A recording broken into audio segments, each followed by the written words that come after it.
While the media insists that the right is to blame for politicizing this pandemic, they continue to insist that those pushing for reopening are inherently deplorable. President Trump moves to cut off green cards, and Bill De Blasio finds out that criminals commit crimes. I'm Ben Shapiro. This is The Ben Shapiro Show.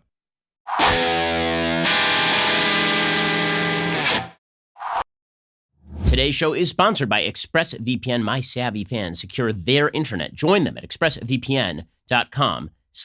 Now, I do want to take a moment to give a shout out to all our advertising partners who help make this show possible. We are super grateful for our advertising partners, particularly at this time. They help keep our show going, and we certainly appreciate my listeners going out and working with the sponsors. We're all great. I wouldn't be testifying for them otherwise. I think they are terrific. We're all trying to get through this together, and they offer some great services. So if you can afford to shop right now, if you got money, and if you like any of their services, please continue to patronize our advertising partners. They keep the show going. They help us bring in enough money to keep our employees employed. I know that everybody is having a tough time right now financially, and I really appreciate both your listenership and the fact that you patronize our advertising partners. I know they really appreciate it as well. Also, worth noting, have you noticed that the market is a little bit volatile right now? And when I say a little bit volatile, I mean insane. Did you see that the price of oil actually went negative yesterday? So apparently, if you drove over to the gas station, they were just handing out checks or something. I mean, I guess that's how this works now. Well, maybe now might be a good time to think about diversifying into something that never loses its value. I'm talking about precious metals. Over 22 million people have now lost their jobs from the economic fallout of coronavirus,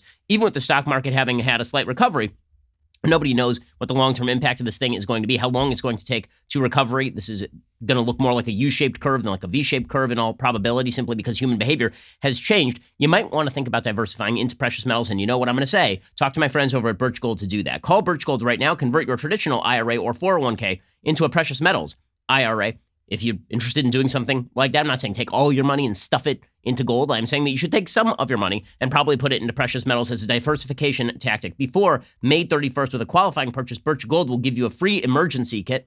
This backpack is absolutely loaded with things you can't buy right now. Safeguard your savings with Birch Gold. They'll help safeguard your family like they did mine. There's no obligation. You have nothing to lose to take that first step. Birch Gold Group has thousands of satisfied customers, countless 5-star reviews, and an A+ rating with the Better Business Bureau. Don't wait until the market drops more to protect your hard-earned savings and get your free emergency kit. Text BEN to 474747. Diversify today. Text BEN to 474747 to get the process started and ask all your questions and then get your answers from people that I trust. Okay, so this pandemic is becoming more and more political.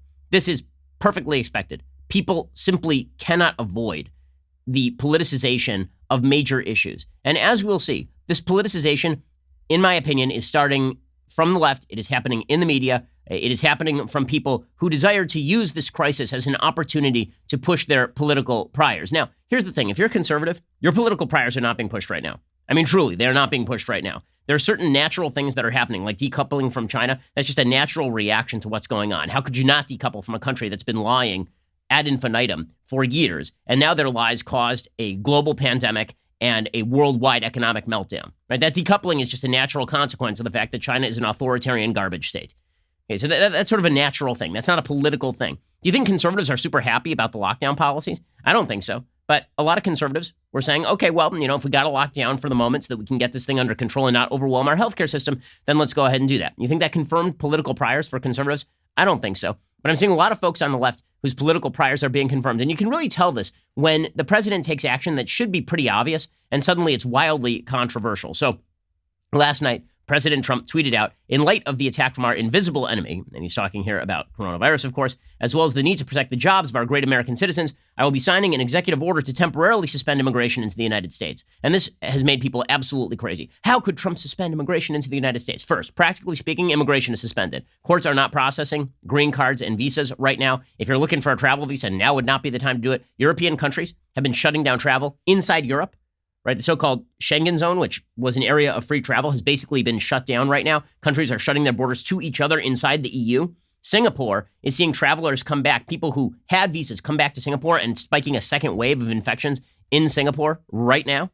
Okay, and so why would we not be suspending immigration right now? On a practical level, the executive order, we'll see how it's worded, but it probably isn't actually going to do very much. Also, does the president have a point that we don't actually need a huge base of more labor coming into the country right now? I mean, yeah, we have a surplus of labor right now. You're not going to have the wages artificially lowered by having more immigrants come into the country right now because there are just too many people out of work. You have 22, 30 million people out of work right now. So you got the health issue, you've got the economic issue. You always have concerns about immigration. And the concerns about immigration to begin with were always about what our immigration policy should look like. On the one side, you had people who were sort of suggesting that people have a right to immigrate to the United States, which of course is silly and not true. On the other side, you had people who said, if you want to immigrate to the United States, you have to show how you are going to be a net benefit to the United States. And that's why Trump has even said that migrant workers, who constitute a heavy share of labor in places like California, will continue to be allowed into the United States, even under this executive order. So the media are covering this as though this is just Trump confirming his political priors, that he doesn't like immigration. But the fact is, just because it confirms his political priors doesn't necessarily mean that he is wrong in this particular case. And I find it very bizarre that the same Democratic Party, which has now flipped on whether we should have banned travel from China in January, right? Remember a couple of weeks ago, Joe Biden flipped his position on this thing. Now they're playing exactly the same game with Trump, right? Trump says, okay, we're going to have to shut our borders for a bit. And the Democrats are like, no, that's bad. How could you do that sort of thing? Very terrible, very, very terrible. Okay, on any sort of rational level, I don't think a lot of Americans are looking forward to taking in millions of people who are not properly vetted, who have not been checked for health, and presumably who are going to increase the labor base at a time when you don't. It's one thing to increase the labor base when you have more openings than people willing to fill them. It is another thing to increase the labor base at a time when you have 30 million people out of work. According to the New York Times, in recent weeks, the Trump administration has said health concerns justified moving swiftly to bar asylum seekers and undocumented immigrants from entering the country, alarming immigration advocates who have said that Trump and his advisors were using a global pandemic to further hardline immigration policies. Well, if you're an undocumented immigrant, you know what's kind of hard to do? Vet your health background. Now, of course, we should be not allowing people to cross the border illegally right now. Are you kidding? There's a good case we shouldn't be allowing. I mean, people were crossing the border legally and they infected the American population to the tune of a minimum of 800, 700,000 infections to date, right? And those are just the infections that we know about. The actual number of infections is probably 10 times that. The president's late-night announcement on Monday signals his most wide-ranging attempt yet to seal the country off from the rest of the world, as though everybody else is not doing this. Everyone is doing this. Like, look at other countries. They're sealing off their own borders. Everyone right now. Israel shut down its borders. South Korea shut down its borders. Countries have shut down their borders. Why? Because you're an idiot not to shut down your borders right now. Like Florida tried to shut its borders to New Yorkers. What are we even talking about? Like, why is this controversial? Because, again, political priors matter more than actual policy considerations. And it's because Americans are starting to see political priors take the place of considered policy ramifications that they are becoming very skeptical of the left-wing view that we have to lock down forever and for all time, which seems to be one of the views, right? When people are saying we're going to lock down until there are 20 million tests available per day, okay, well, when pigs fly, then I guess we can get out of lockdown. Sure. And we'll get to more of this in just 1 second. First, let's talk about the fact that right now you really want to know what's going on your property. I mean, you got your kids running around your property. You got people who are arriving on a daily basis and dropping off packages. It'd be good to know if they sneezed on the package right before they dropped it at your door. Well, this is why Ring.com comes in super handy, especially because some people like Bill De Blasio are letting criminals out of prison. Like, crime rates are going to go up. Ring gives you protection at every corner, helps you create custom affordable security for your home. Ring detects motion when people come onto your property. Ring's video doorbells let you answer the door, check in on your home anytime from anywhere. Ring helps you stay connected to your home anywhere in the world. So if there's a package delivery or a surprise visitor, you'll get an alert and be able to see, hear, and speak to them all from your phone. Get peace of mind knowing that your loved ones are safe. The all-new Ring Video Doorbell 3. It's upgraded with additional security features and works on any home. You can see and speak with visitors with HD video and two-way talk. You can get notifications when your doorbell detects movement. You can adjust what areas you get motion alerts for, so you only receive alerts that you actually care about. And they've got dual-band Wi-Fi, bringing you more flexible and reliable connections. They are constantly upgrading the nature of these devices, and they are excellent. I mean, they really do help keep your property safe. I am very safety concerned, as you know, very safety conscious, and I've been using Ring on my own property for years. You should too. Got a special offer on the Ring Welcome Kit. When you go to ring.com/Ben, the Welcome Kit includes that Ring Video Doorbell 3 and Chime Pro. It's all you need to start building custom security for your home today. Just go to ring.com/Ben. Again, that is ring.com/Ben. Alrighty, so first there's this controversy over the immigration shutdown. Workers who have for years received visas to perform specialized jobs in the United States would be denied permission to arrive, though some workers in industries deemed critical will be exempted from the ban, apparently. That will include healthcare workers. So people who are tweeting out stats as to how many immigrants are in the healthcare system, those people will still be allowed to come in and work. The number of visas issued to foreigners abroad looking to immigrate to the United States has already declined by about 25% in this fiscal year. It's set to decline still further. This should not be all that controversial. Nonetheless, it is massively controversial. The New York Times obviously is ripping this thing up and down, suggesting that it is all basically a lie.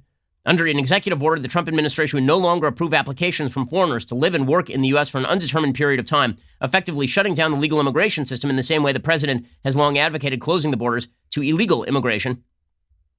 So, again, do I think that this is a violation of law? No, he's got pretty broad authority in this area. The president has pretty significant authority when it comes to borders and immigration. Beyond that, now is a good time to shut the borders. I mean, that's just the reality of the situation. Meanwhile, speaking of people who are confirming their political priors, so yesterday, oil futures completely dumped. I mean, down to negative $37.63. People were paying people to take barrels of oil off their hands. Why? Well, because there literally is no storage facility. The fact is that right now what we are watching is a collapse in demand.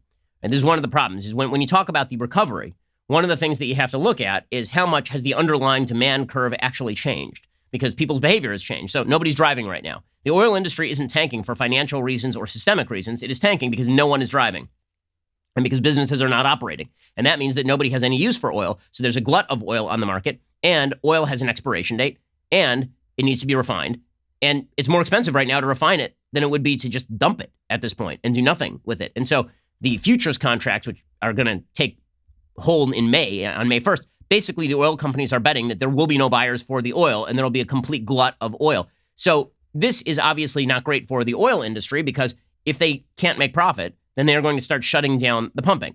And what you're going to see is that these oil companies are not supremely flexible, that as the economy ramps back up, they're going to start pumping again, but slower. American fracking is actually a lot more flexible and is going to fill some of that gap, which is not a bad thing for American fracking. But when I say confirming political priors, let me show you a perfect example. So the oil prices dump in historic fashion, right? According to the New York Times, prices went negative, meaning that anyone trying to sell a barrel would have to pay a buyer $30, in part because of the way oil is traded. Futures contracts that require buyers to take possession of oil in May are expiring on Tuesday. Nobody wants the oil because there's no place to store it. So AOC immediately tweets out a couple of absolutely asinine things because she is a moron.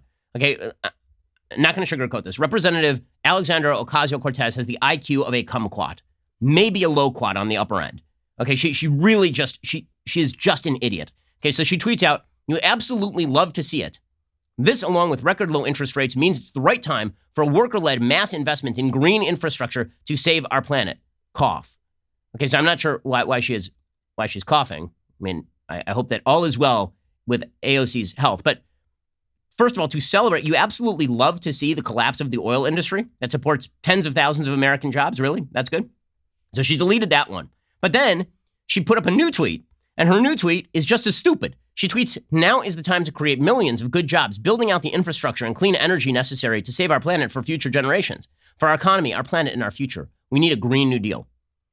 I don't think she understands how prices work. She tweeted out, "This snapshot is being acknowledged as a turning point in the climate movement. Fossil fuels are in long-term structural decline. This, along with low interest rates, means it's the right time to create millions of jobs transitioning to renewable and clean energy, a key opportunity." What in the actual F is she talking about? Oil, they're paying you to take oil. And she's like, "This is a great time to invest in windmills. Great time to invest in windmills." Was she dropped on her head as a small child?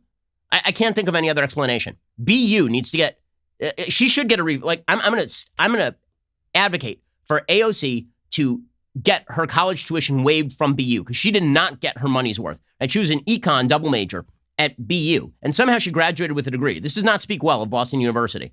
So if she's looking for a legal advocate for her free tuition at BU, she didn't get anything for her money. Okay, there was no consideration in that particular contract. When the price of oil is zero, that is a horrible time to invest in windmills and green energy. What the F are you talking about? This is sort of like saying, did you see there's a glut of chocolate on the market? The price of chocolate is zero. Like it's literally zero. You could walk into the supermarket right now and just pick up, they'll pay you to take bags of chocolate back to your house. Have you ever thought of a better time to buy kale? What? What are you, what? Like the whole point is now's a great time to fill up your car. Right? Now's a horrible time to invest in expensive alternative energies when does she not understand the purpose of a carbon tax? Right? The purpose of a carbon tax is to artificially raise the price of oil, to artificially raise the price of filling your car so that it creates an economic incentive for you to instead invest in more expensive alternative energies, which, thanks to the raised price of oil, would now be lower in cost than the oil. But if the prices of oil drop, no one in the, like, are you buying an energy efficient vehicle for more money when the cost of oil is zero?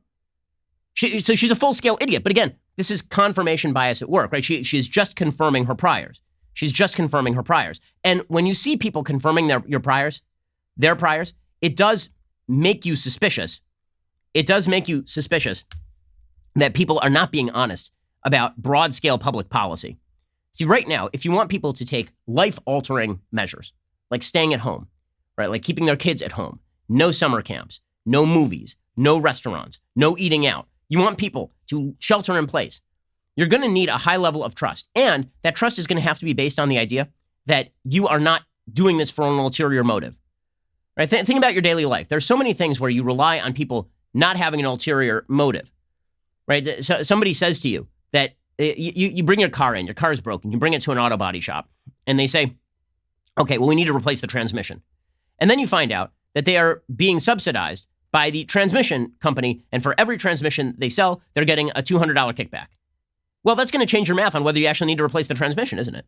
Right? You're going to think to yourself, oh, this person has an ulterior motive. Maybe they're not being honest with me. In order for there to be any level of trust in the most broad-ranging and deep measures in American history, there is going to, in terms of civilian populations, there's going to have to be a high level of trust. That trust is being undermined each and every day by partisan actors who obviously are attempting to confirm their own priors rather than looking at the actual events on the ground. Okay, we're going to get to more of this in just 1 second. Plus, there is some good news, right? There is some good news, and that is that there is some, again, more and more information coming out that this thing is not nearly as deadly as we had previously supposed. That doesn't mean that it is not deadly. It does not mean that it is not easily transmitted, but study after study after study is now showing that the actual infection fatality rate, meaning the number of people who are infected, right, on the denominator, the number of people who are dead in the numerator, right, that percentage is actually a lot lower than we've been led to believe. We're going to get to that in just 1 second. First, let us talk about the fact that now is a horrible time to go to the post office. Now, you may love the post office. Maybe it's a great place to be. Now is not a great time to schlep packages into a place where there are lots of people in a closed building, right? This is not a good idea. Instead, what you want to be doing is shipping those packages from home and doing it safely and easily. This is why you need Stamps.com. Anything you can do at the post office, you can do at Stamps.com. We've been using Stamps.com here at the Daily Wire since 2017. We have saved innumerable gobs of money. You can print postage on demand, skip the lines and crowds at the post office. Plus, you can actually save some money with discounts you can't even get at the post office. Stamps.com brings all the amazing services of the U.S. Postal Service directly to your computer, so you can use your computer to print official U.S. postage 24/7 for any letter, any package, any class of mail, anywhere you want to send it. Once that mail is ready, you just leave it for the mail carrier. You schedule a free package pickup. You drop it in a mailbox. No human contact required, which is exactly what you're looking for right now. You get 5 cents off every first-class stamp, up to 40% off U.S. Postal Service shipping rates. Now, in addition to offering discounted U.S. postal rates, Stamps.com also is offering UPS services with discounts up to 62%. Plus, with Stamps.com, you won't even have to pay UPS residential surcharges. Stamps.com, it's a no-brainer, especially now. It saves you time, it saves you money, and it keeps you safe in these crazy times. Right now, my listeners can get a special offer that includes a 4-week trial plus free postage and a digital scale. No long-term commitment. Go to Stamps.com, click on the microphone at the top of the homepage, type in Shapiro. Talk about a service you can use right now. This is it. Stamps.com. Click on that mic at the top of the homepage and type in Shapiro. So, another piece of good news. I've been telling you about these studies, and this is like just the latest, right? Study after study after study showing that the actual number of people who are infected in society is far higher than the number of people who are dying, and that the case fatality rate, the infection fatality rate, is the total number of infected. Case fatality rate is the number of confirmed cases. So I've been using case fatality rate for weeks. Really should have been saying infection fatality rate to be a little more exact. Okay, the infection fatality rate is a lot lower than people have been saying. According to Hot Air, John Sexton writing, earlier this month, researchers from the University of Southern California Keck School of Medicine set up drive-through testing sites in 6 locations around LA County. The researchers used a proprietary database they say is representative of the entire county and gave people an antibody test. What they found is that far more people in LA County have had the virus than are aware of it. The research is unfinished. It hasn't yet been peer-reviewed. But LA County public health officials published the early results. They showed that around 4% of people in LA County already had the virus. Adjusting the estimate for statistical margin of error, that means anywhere from 2.8% to 5.6% of the county's adult population has antibodies to the virus. That translates to anywhere from 221,000 to 442,000 adults in LA County alone who have had the infection. The number of COVID-related deaths in the county has now surpassed 600. The press release doesn't do the math, What that actually means is that the death rate currently for coronavirus, with a current death toll of 617, if you took 4.1% right in that mid-range, you're looking at a death rate of something like 0.2%, which is about twice the rate of the flu. So the good news is that a lot of people may have had this with few, if any, symptoms. The bad news is that the LA County case rate is still only 5%, so we are not close to herd immunity. But it is also true that there is not really herd immunity to the flu. Right? There's not herd immunity to the flu, but there have been several studies at this point. There's one from Wuhan, one from the Netherlands, I talked about it, one from Massachusetts, one from King County, Washington, one from the hospital in New York, and all of them are showing that the actual case fatality rate is a lot lower than has been shown, right? That it is anywhere from 0.2% to 0.6% on the upper end, probably. Okay, that is good news. I mean, that means this thing is a lot less deadly than previously supposed. And again, if you are young and you are healthy, the chances that you're going to die from this thing are exceedingly low, which is why I've been suggesting that testing is really designed to do one thing and one thing only: prevent hotspots from flaring up. That's all testing can do. Okay, testing isn't going to prevent you from getting this thing. Testing isn't going to prevent you. It may delay you getting this thing over time. It may prevent a widespread epidemic outbreak that overwhelms the healthcare system. But that's how we should be judging public policy right now. One of the things that I hate more than anything, and this is why I think the media coverage also is confirming political priors. A lot of the media coverage right now is just not accurate. A lot of the media coverage when it comes to flattening the curve suggested that the number of people who are going to be infected was going to be lowered overall by the flattening of the curve. That's not the idea of flattening the curve, you dolts. The goal of flattening the curve was to prevent overload of the healthcare system. But the area under the curve is still the same. Either the curve looks like this, right, I'm making a very high wave in the air and then very low after, or it looks like this, a flatter wave, but the maintenance level is higher at the end. Okay, the area under the curve is still the same. So you're still going to get infected. It just may be 4 months from now as opposed to right now, so that you don't overwhelm the healthcare system. The reason this matters is because when you're talking about testing, you have to be accurate about what exactly you are attempting to do. And there's been this idea out there. I spoke to Dr. Marty McCary from Johns Hopkins University yesterday on the show, right? He's advised both Trump and Obama. Okay, so he is not partisan.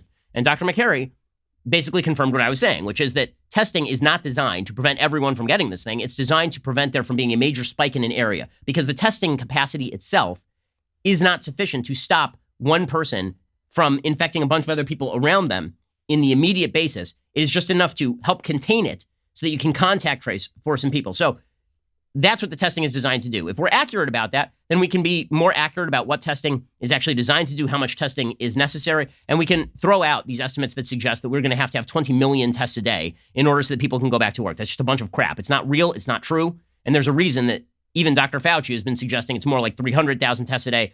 Dr. Gottlieb has been suggesting that, Scott Gottlieb, from former FDA commissioner. It is not 20 million tests a day. And this is why you're starting to see states that are reopening businesses, because these states are basically saying all we can do at this point is do what we can do, which means let responsible citizens be responsible.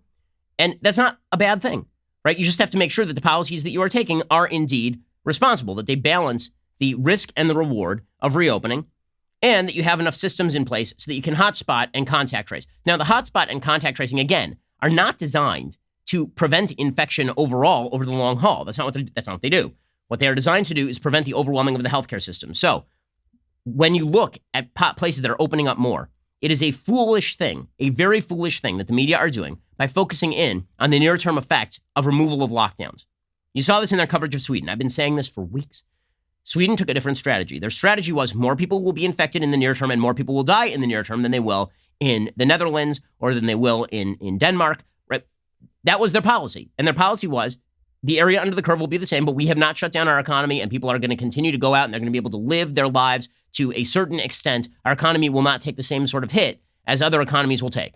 Right? That was Sweden's policy. And people are like, oh, look at that. They have more deaths and more infections than Netherlands. Yeah, because in Netherlands, everybody's staying home. Right? Because if you lock down, of course, there's lower deaths and lower infections in the near term. But that's not how you gauge a policy. As I said yesterday, the person at the gym who's finally getting in shape and working off the weight and vomiting in the corner looks like a sucker to the guy sitting on the couch. But over the course of the next year, when that guy gets in shape and the guy on the couch is struggling for breath, that didn't look like a sucker's play, did it? Okay, well, Sweden is basically saying we are trying to do the responsible thing while not destroying our economy. And people are like, well, in the near term, there are more. Yes, in the near term, there are more infections. Guess what? When we all go back to work, right? When we all go back to our offices, When kids go back to school, there will be more infections and there will be more deaths. And that does not mean that the counter narrative or that the counterfactual would have been better, that we stay in our houses for a long period of time, because eventually we're all going to come out.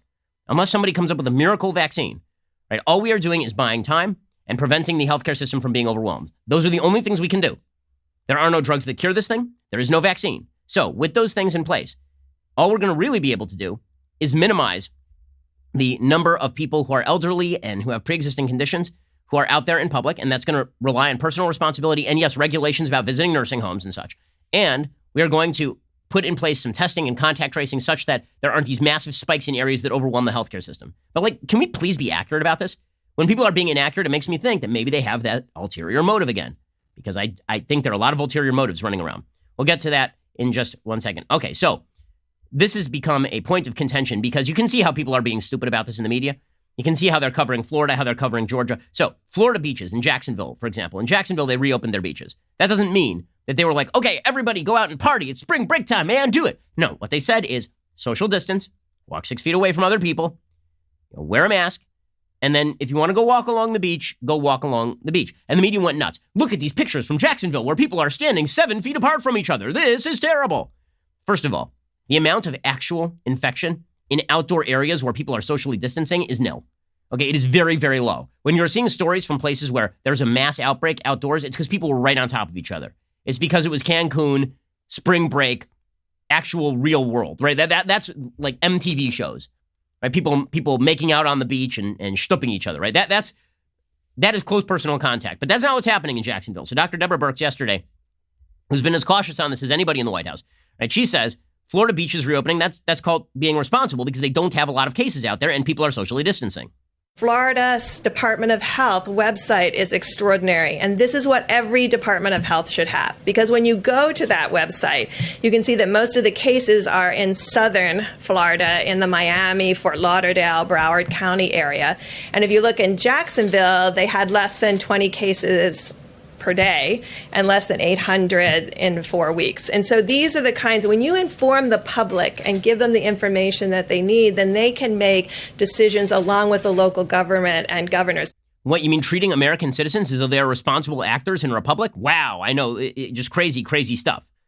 How dare people do this sort of stuff? Okay, so the states that are also coming in for all sorts of criticism include South Carolina and Georgia. So according to the New York Times, South Carolina allowed retail shops ranging from department stores to flea markets to reopen on Monday afternoon, shortly after its governor, Henry McMaster, signed an executive order reversing some of the closings he ordered earlier this month. On Friday, residents of Georgia will be allowed to return to the gym and get haircuts, pedicures, massages, and tattoos. According to Governor Brian Kemp, next Monday, they can dine in restaurants and go to the movies. Tennessee's stay-at-home order will expire April 30th, allowing most businesses there to reopen on May 1st, according to Governor Bill Lee. The moves by 3 Republican governors of southern states to let some businesses reopen came as the outbreak continued to spread in parts of the nation, and as some other governors and public health experts have warned in recent days that testing remained inadequate to quickly identify and contain new outbreaks.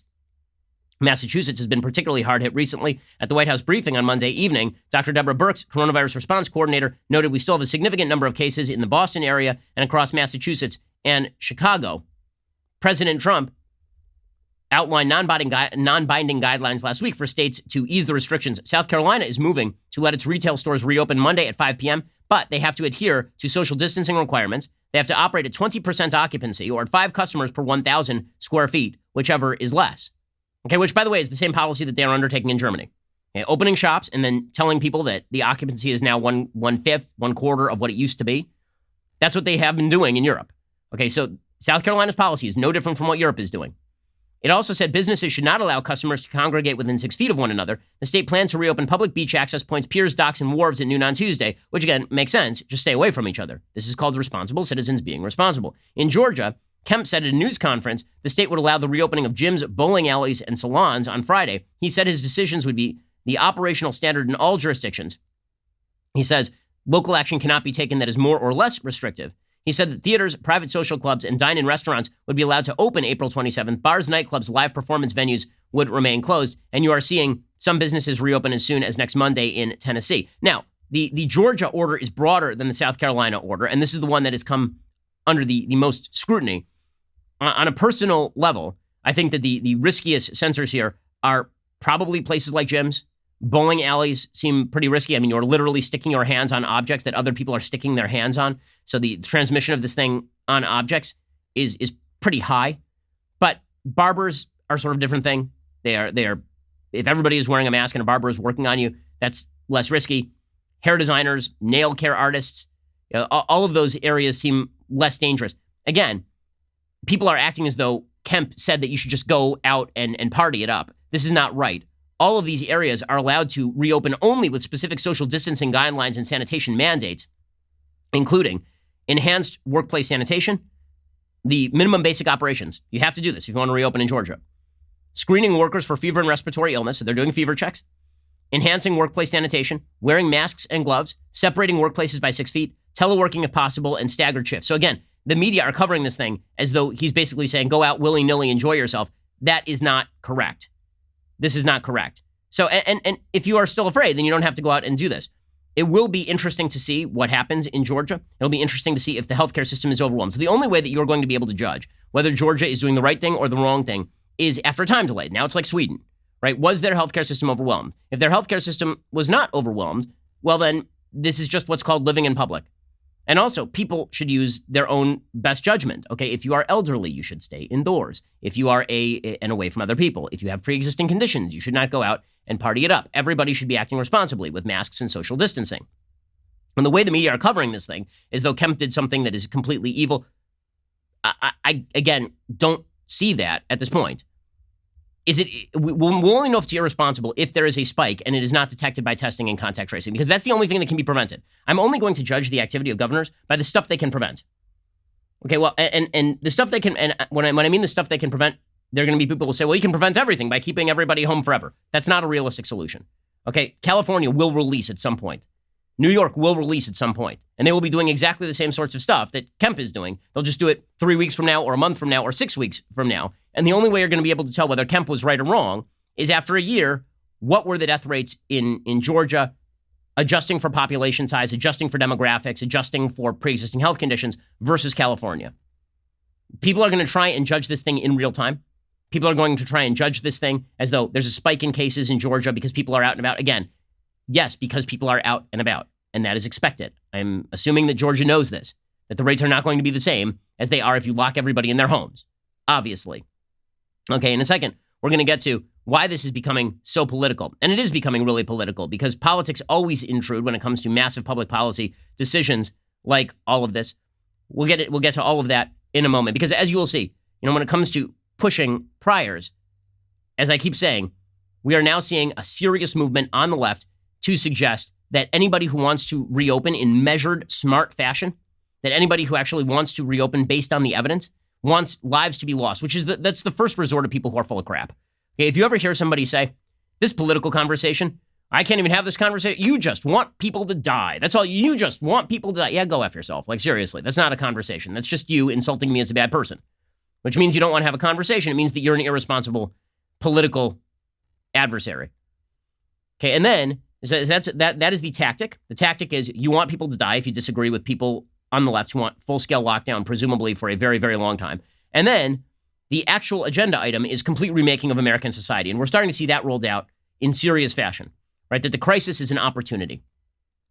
Whether it's AOC suggesting that an oil drop is an opportunity to invest in green energy, which of course makes as much sense as a screen door on a submarine or an ejector seat on a helicopter, or whether you are a person who is suggesting that we need to completely remake America's economic system because there was a pandemic and because this has exposed all the evils of American society. These are the ulterior motives. It's why people are saying, I don't want you in control, because I think that you actually have conflicting motives here. Not that you want the economy to die, not that you're a bad person, but you think that it's a double win. I keep people at home longer and fewer people die in the near term. And also, this gives me an opportunity to broaden the size and scope of government. Well, what if I want the economy to recover because I think that's actually a priority and a serious thing and people need to have jobs in the private sector? Okay, we'll get to more of this in just 1 second. First, being locked inside right now, it requires double the excitement. What could be more exciting than, wait for it, look at this, here's one leftist cheers tumbler. Wait for it. A second leftist cheers tumbler. They're propagating. This tumbler begat that tumbler. What is this sorcery? Well, right now, when you become a Daily Wire Insider Plus or All Access member, you get a second leftist cheers tumbler. I know, unbelievable. I'm not lying to you. I'm not kidding. Existing members It's natural to feel a little jealous. Don't worry. We have a special offer coming up just for the people who are already members. Daily Wire members get many amazing benefits, including, of course, these magnificent, irreplaceable, singular. You also get an ad-free website experience, access to all of our live broadcasts and show library, the full 3 hours of The Ben Shapiro Show, access to the mailbag, and now exclusive Election Insight op-eds from me. Daily Wire members also get to ask us questions during Backstage. You also get to participate in All Access Live. That is our brand new interactive programming featuring one of us, Daily Wire hosts, as we hang out with you each night, 8 p.m. Eastern, 5 p.m. Pacific. I did one last night, and I showed off the guns. That's right, you missed the gun show. If you haven't already, download the Daily Wire app so you can get all of our great content on the go. Again, become an Insider Plus, All Access member. Double your tiers with 2 leftist tears tumblers or the tiers of your enemies. Go to dailywire.com/subscribe to get started and get 10% off with coupon code Shapiro. That is dailywire.com/subscribe. Coupon code Shapiro. Get the rarest of all beverage vessels times 2 dos. Well, a little bit of Spanish lingo for you there. Also, as a reminder, you can join us tomorrow for a special socially distanced edition of Daily Wire Backstage. I've been able to avoid Michael Knowles during this pandemic. That ends tomorrow night, and I am not looking forward to it. That will be tomorrow, Wednesday, the 21st, 4 p.m. Pacific time. You're listening to the largest, fastest growing conservative podcast in the nation.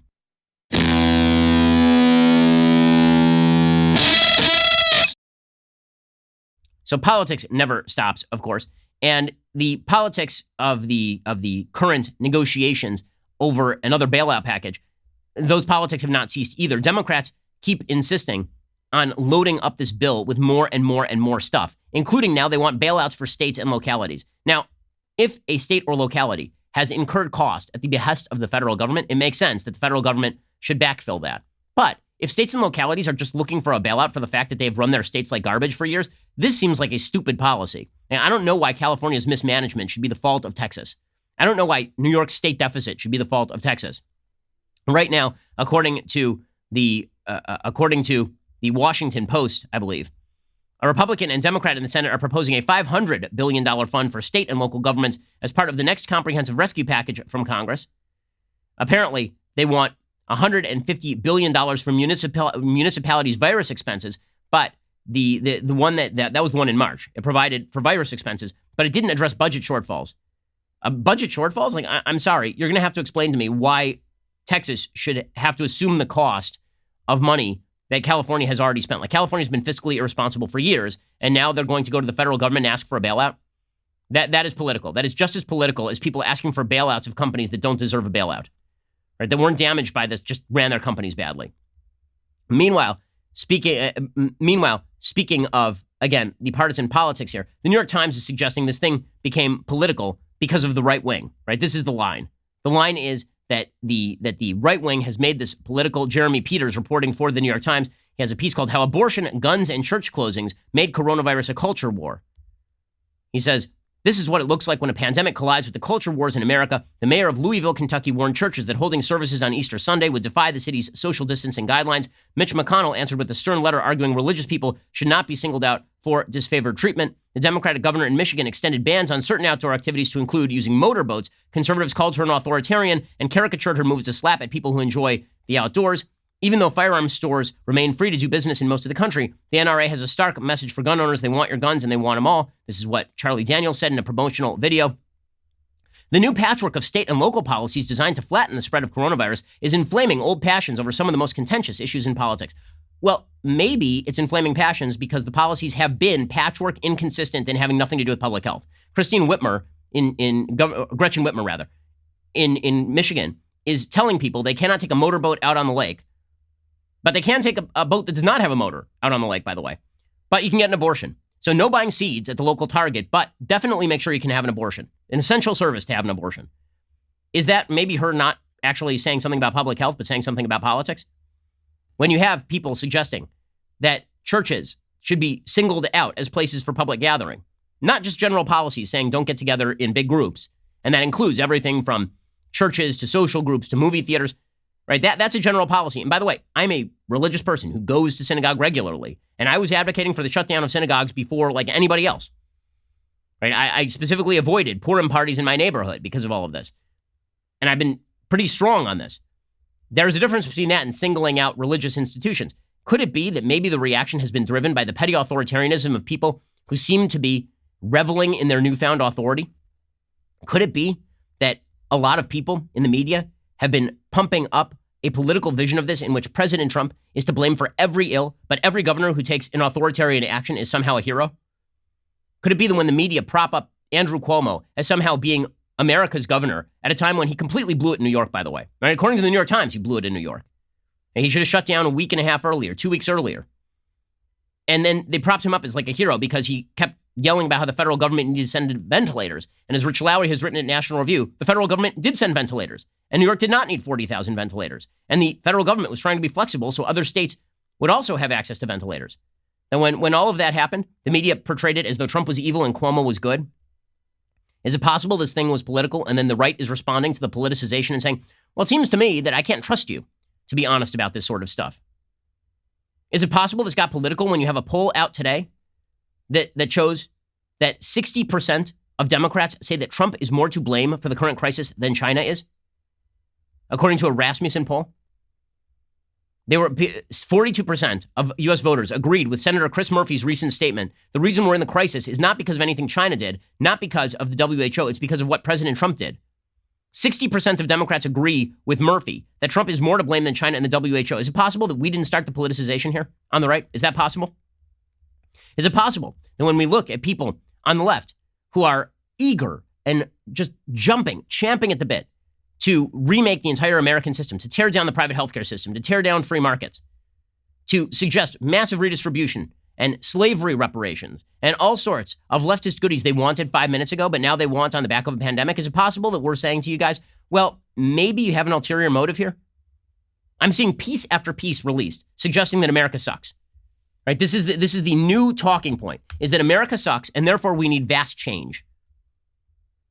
Again, this is what is driving a lot of the resistance. Like, okay, well, if my choice is that I have to look at America being turned upside down and inside out, and the nature of America changed deeply because of the pandemic, if I wait 3 more weeks or 6 more weeks to go back to work so that the testing is slightly better, or I can go back to work now and urge my governor to go back to work now because the testing is already sufficient, or I think the testing will be ramped up in the next 2 weeks and I want to get back to work and I don't want to rely on government benefits and I don't want to spend the next 60 days entrenching government largesse, then I'm evil, right? If that's the logic of the left, then I think this is a little bit political.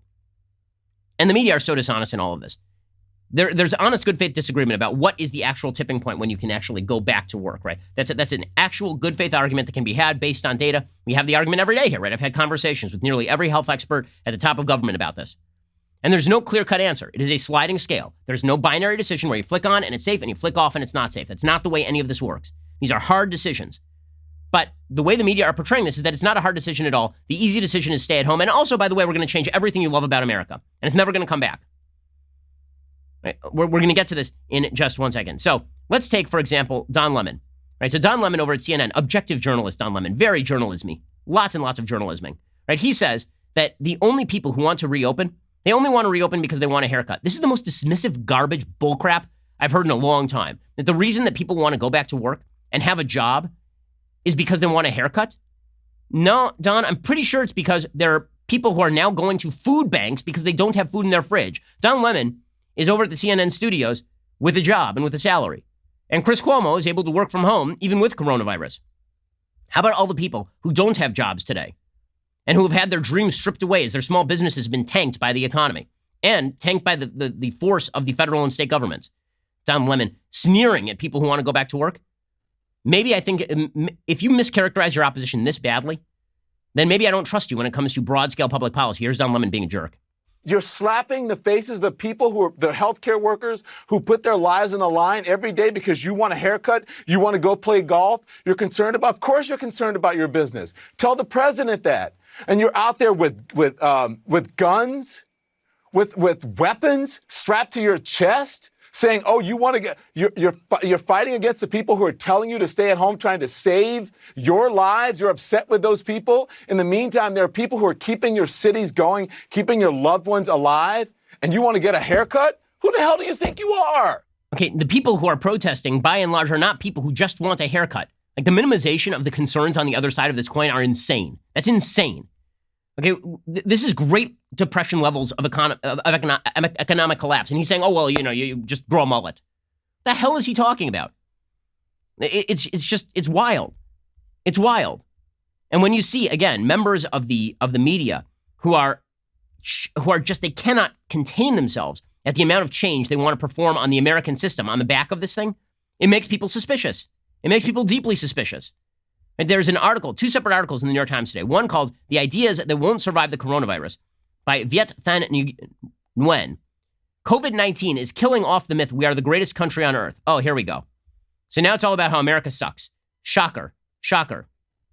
If anything good emerges out of this period, says this columnist, it might be an awakening to the pre-existing conditions of our body politic. We are not as healthy as we thought we were. The biological virus afflicting individuals is a social virus. Its symptoms, inequality, callousness, selfishness, a profit motive that undervalues human life and overvalues commodities were for too long masked by the hearty good cheer of American exceptionalism, the ruddiness of someone a few steps away from a heart attack.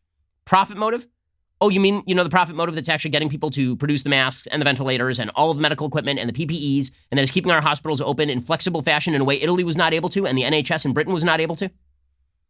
The eagerness, the desire to completely remake the American economy on the back of a pandemic, yeah, it makes me suspicious that you are fine with staying at home because, yes, you get to claim that you are saving more lives in the near term, and also you get to then perform all the changes you've always wanted to perform.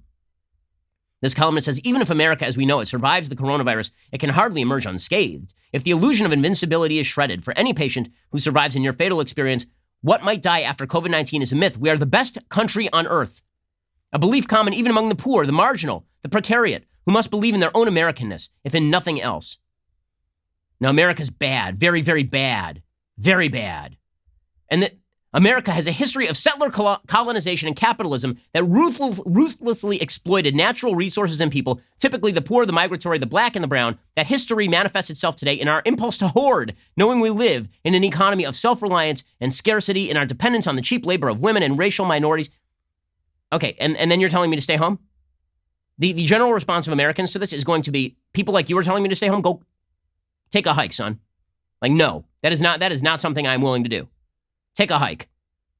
I mean, truly, just take a hike, buddy. It's just unbelievable. It's unbelievable, and this is not the only article like this. Right? Charlie Warzel, the opinion writer at large for the New York Times, has a piece today called Protesting for the Freedom to Catch the Coronavirus. The Reopen America protests are the logical conclusion of a twisted liberty movement. Twisted, you see. He says, at a string of small Reopen America protests across the country this week, maskless citizens proudly flouted social distancing guidelines while openly carrying semi-automatic rifles and waving American flags and signs with ironic swastikas. Okay, I love how he's nitpicking. He's not going after the majority of people there who were socially distancing and just holding signs like, I want to get back to work. He finds the craziest people in the crowd, which is the easiest game in American politics. But the idea is that this is just like the Tea Party, because the Tea Party was a bunch of nuts who wanted smaller government, and so are these people. They're nuts. What we need right now is bigger government, and anybody who rejects this doesn't care about human life.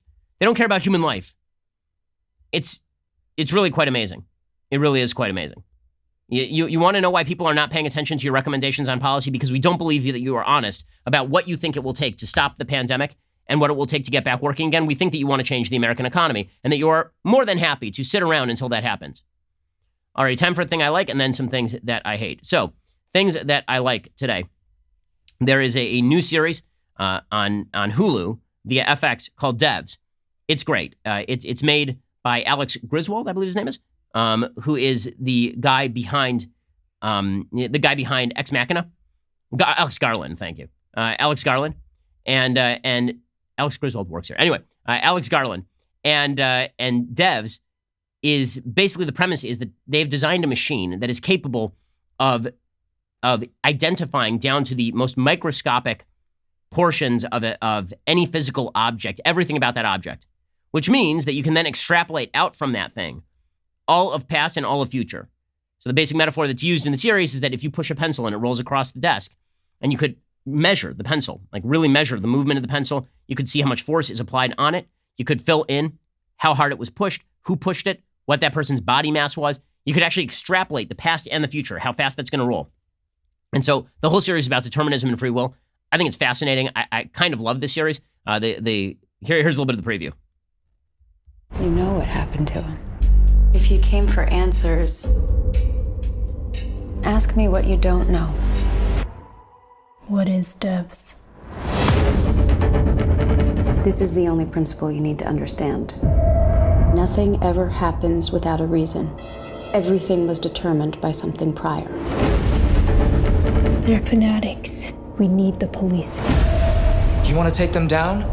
It's impossible. Okay, You knew I was going it's to really come quite good. here. Nick Offerman turns in a very, very good performance. Allison Peel is super creepy. It's a great series, and more of this on TV. Seriously, like, this is really highly intelligent television.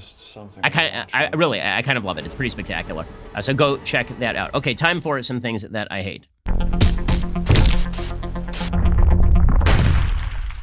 So, as I say, there's been a complete push on the left for this idea that we need to completely remake the American system because this is it's exposing all of the evils of American society, which is amazing because basically we now have an unfalsifiable thesis from the left. If things are going really well, that's a mask for all the bad things happening in American society. If things are going really poorly, then that is exposing all of the bad things that are happening in American society. So no matter how you slice it, bad things are happening, and it requires complete remaking of the system. Elizabeth Warren, the senator, was pushing this nonsense.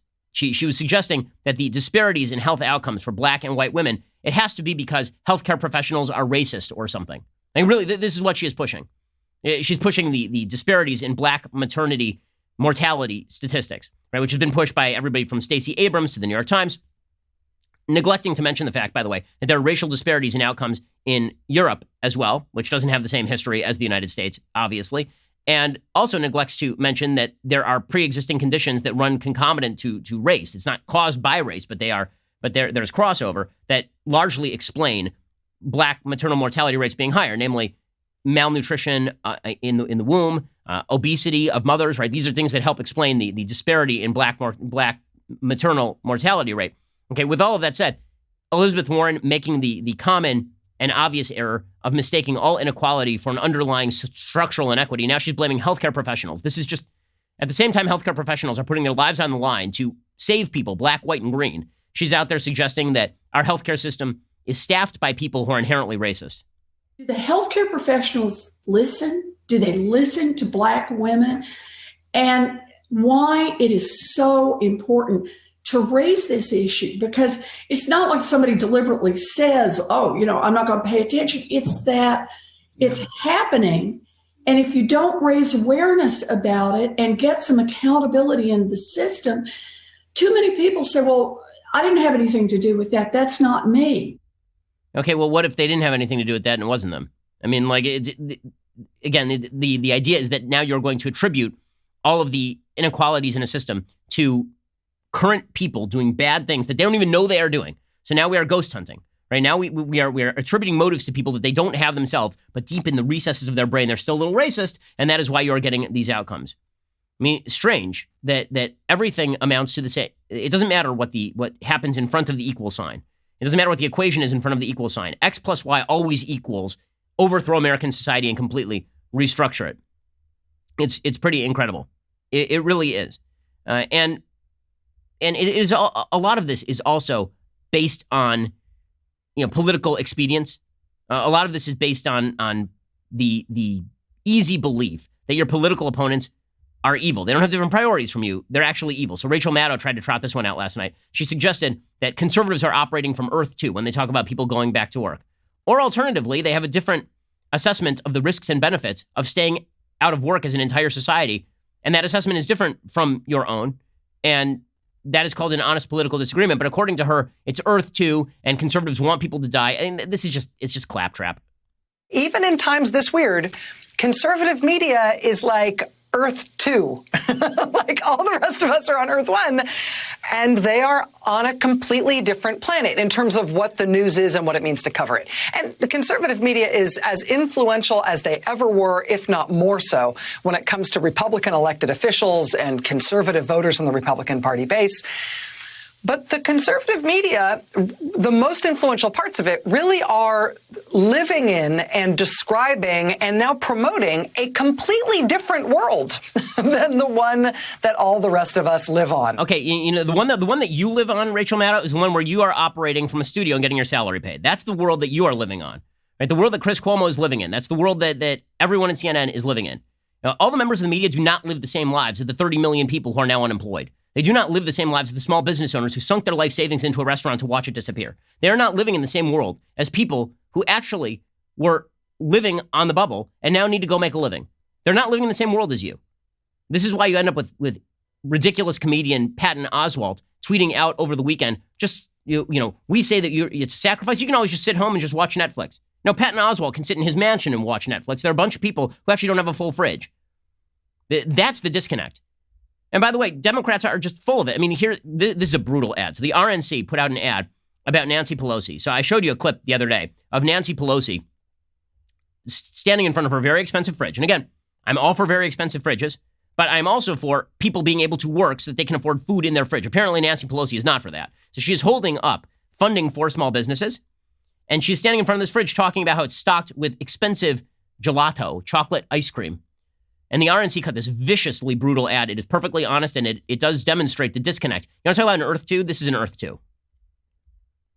You don't want to eat up everything all at one time. I can't do it much longer. I'm trying so hard. We're, shall we say, enjoying. Having to admit that, yeah, we're starving, and I like it better than anything else. Taping this segment, there are 22 million people out of work. This specific program is about stopping job losses today. This is hurting people bad. Other people in our family look for some other flavors, but right now it's survival move. You don't know where that next something else is going to come from. I don't know what I would have done if ice cream were not invented.